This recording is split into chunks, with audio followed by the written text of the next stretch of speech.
مجلس کے روح رواں مدرسے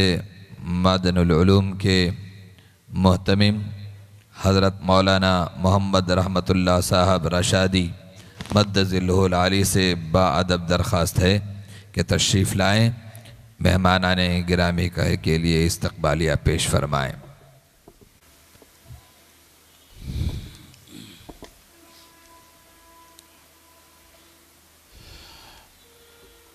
الحمدللہ رب العالمین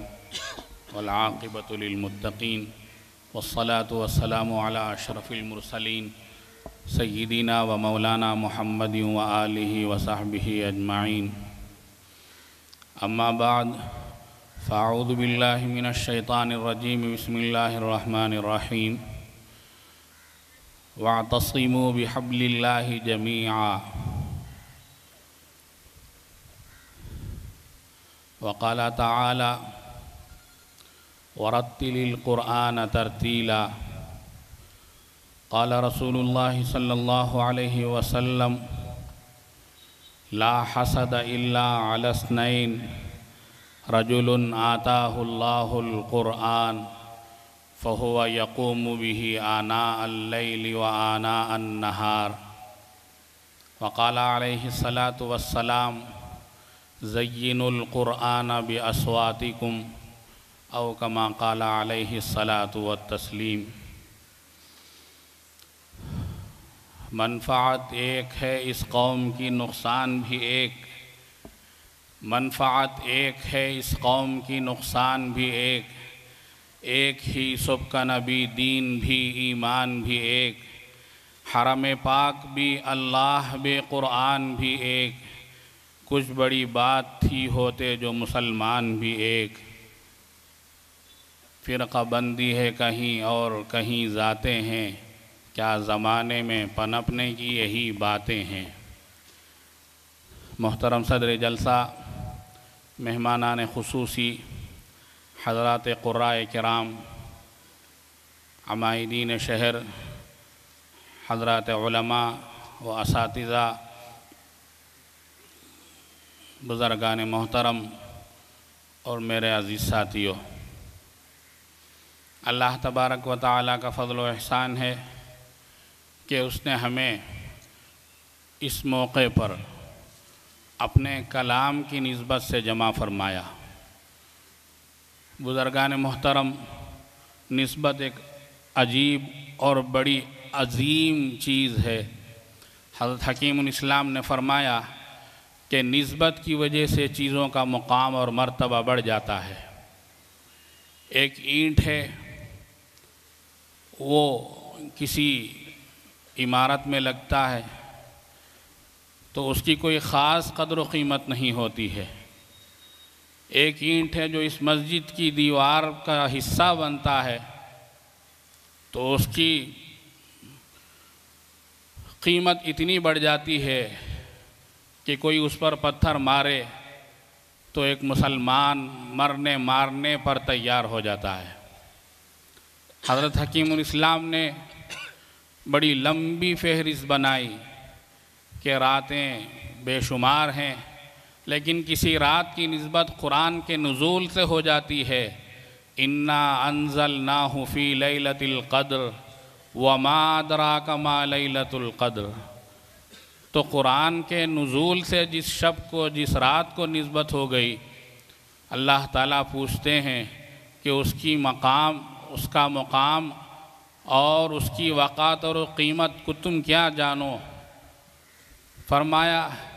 گھر کی نسبت اللہ کی طرف ہو گئی، بیت اللہ، تو صرف آپ کو اس کو دیکھتے ہی رہ جائیں،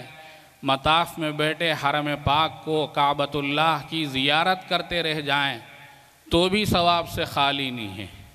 ایک چیز کی نسبت رسول اللہ کی طرف ہو جاتی ہے تو پھر اس کا مقام بڑھ جاتا ہے، مرتبہ بڑھ جاتا ہے۔ لوگ بڑی آسانی سے کہہ دیتے ہیں یہ نسبتیں کیا چیز ہیں۔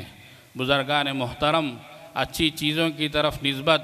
یقیناً وقی اور قیمتی ہو جاتی ہے،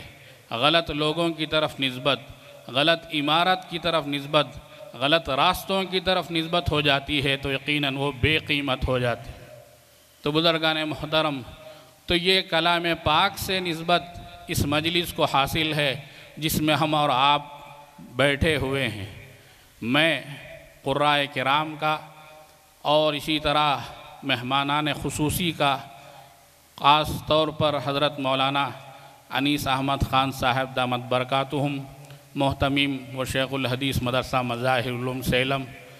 آپ سے ہم نے درخواست کی اس کی مجلس کی صدارت فرمائیں۔ حضرت نے ہماری دعوت کو ہم چھوٹوں کی بات کی لاج رکھتے ہوئے قبول فرمائی اور تشریف لائے۔ میں حضرت کا اپنی جانب سے، پوری مجلس کی جانب سے اور ہمارے شہر کی جانب سے آپ کا شکریہ ادا کرتا ہوں اور آپ کا استقبال کرتا ہوں، اہلاً و سہلاً و مرحباً کہہ کر۔ اسی طرح ہمارے ناظم صاحب جو میسور سے تشریف لائے، ہمارے محترم مکرم حضرت مولانا محمد ایوب صاحب رشادی ندوی دامت برکاتہم، نظامت کے لیے ہم نے ان کو زحمت دی، آپ نے ہماری دعوت قبول فرمائی اور تشریف لائے۔ میں آپ کا بھی ممنون ہوں اور شکریہ ادا کرتا ہوں۔ اسی طرح تمام ہی قرائے کرام کا، خاص طور پر ہمارے سہارنپور سے تشریف لائے ہوئے بجنور کے حضرت مولانا حافظ قاری محمد طیب جمال صاحب، انہی کی کوششوں اور کاوشوں اور خواہشوں سے ہمارے مہمان قاری جو تنزانیہ سے تشریف لائے ہیں، انہی کی کاوشیں اور کوششیں ہیں، وہ یہاں سرزمین ہند میں پہلی بار تشریف لائے ہیں۔ میں ان کا بصمیم قلب مشکور ہوں، دل کی گہرائیوں سے شکریہ ادا کرتا ہوں اور آپ کا بھی استقبال کرتا ہوں، اہلاً و سہلاً و مرحبا کہتا ہوں۔ بزرگان محترم، اسی طرح ہمارے مقامی قرائے کرام میں حضرت مولانا حافظ قاری امتیاز احمد صاحب رشادی دامت برکاتہم، جنرل سیکرٹری جماعت العلماء ضلع ویلور و ترنامل و محتمم مدرسہ رشیدیہ ویلور، اسی طرح ہمارے حضرت حافظ قاری ضیاء الرحمن صاحب پناپٹ، جو الحمدللہ ہمارے علاقے میں کافی اچھا پڑھتے ہیں اور طلباء کو بڑی محنتوں سے ہمارے ضلع کے علاوہ دور دراز تک بھی وہ سفر کرتے ہیں، مسلسل ہفتہ واری ان کے کلاس چلتے ہیں، اور ایک شوق ہے بچوں کے قرآن کے درست کرنے کا، ان کے لہجے کو سدھارنے کا۔ بزرگان محترم، ایک اچھا ذوق ہے اور اس کی وجہ سے قرأت کا اور درستگی کا اور اچھی آواز میں پڑھنے کا اور صحیح لہجے میں قرآن کو ادا کرنے کا ایک جوش اور ایک جذبہ مدارس کے طلباء میں، اسکولوں اور کالجوں کے بچوں میں، حتیٰ کہ نو مسلموں میں بھی پچھلے مہینے کے مسابقے میں انہوں نے اس کا بھی مسابقہ منعقد کرایا۔ اللہ تعالیٰ جزائے خیر دے اور ان کے کام میں مزید ترقی اور نکھار پیدا فرمائے۔ میں اسی طرح ہمارے تمام آئے ہوئے اساتذہ، علماء، ائمہ اور تمام ہی بزرگوں کا استقبال کرتا ہوں۔ آپ نے قرآن کی نسبت سے اور قرآن کے سننے کے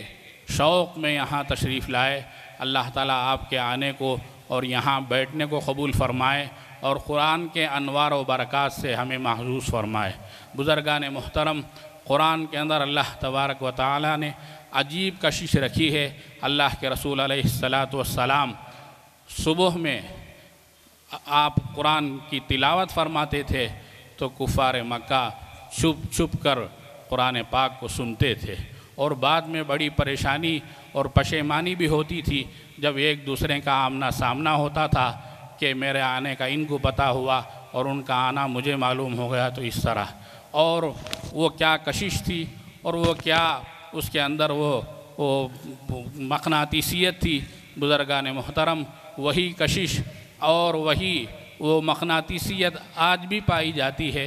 حضرت ذوالفقار صاحب نے لکھا کہ قاری عبدالباسط صاحب کو لے جایا گیا روس میں، آج سے میں سمجھتا ہوں 25-30 سال پرانی بات ہے۔ جو خدا بیزار ہیں، دین بیزار ہیں، ان کے سامنے قرآن پڑھا قاری عبدالباسط عبدالصمد نے، تو جب مجلس ختم ہوئی، تلاوت جب ختم ہوئی، تو دیکھتے ہیں کہ نہ وہ زبان جانتے ہیں، نہ قرآن سے واقف ہیں، نہ ان کا قرآن پر ایمان ہے۔ لیکن کیا چیز تھی بزرگان محترم؟ الذین آتیناہم الکتاب یتلونہ حق تلاوتی،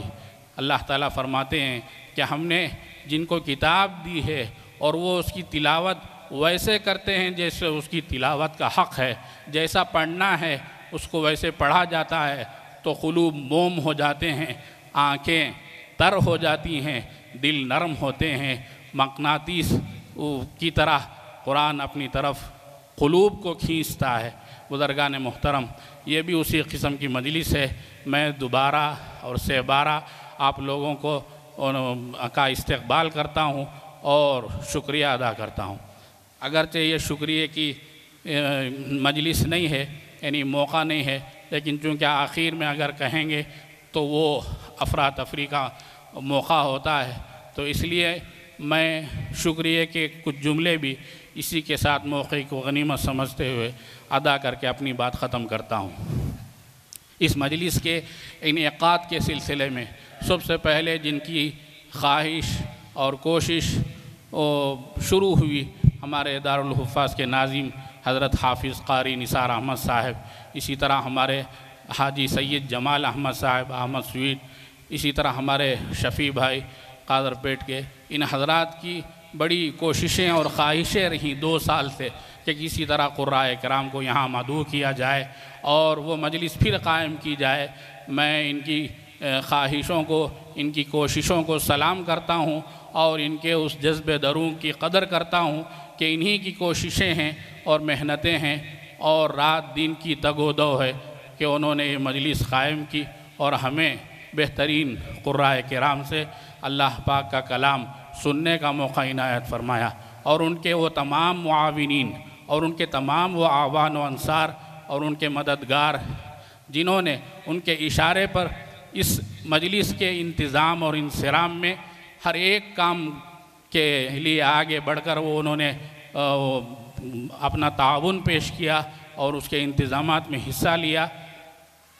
اگرچہ ان کے نام لینے کا یہ موقع نہیں ہے، لیکن جن کو ہم جانتے ہیں یا جن کو ہم نہیں بھی جانتے اس مجلس میں وہ پائے جاتے ہیں، تو ان سب کا بھی میں بصمیم قلب مشکور ہوں اور شکریہ ادا کرتا ہوں کہ اللہ تعالیٰ ان کو اس کا جزائے خیر اور بہترین بدلہ ان کو عطا فرمائے۔ میں ان چند بے جوڑ جملوں کے ساتھ اپنی بات کو ختم کرتا ہوں۔ آمین وآخر دعوانا ان الحمدللہ رب العالمین۔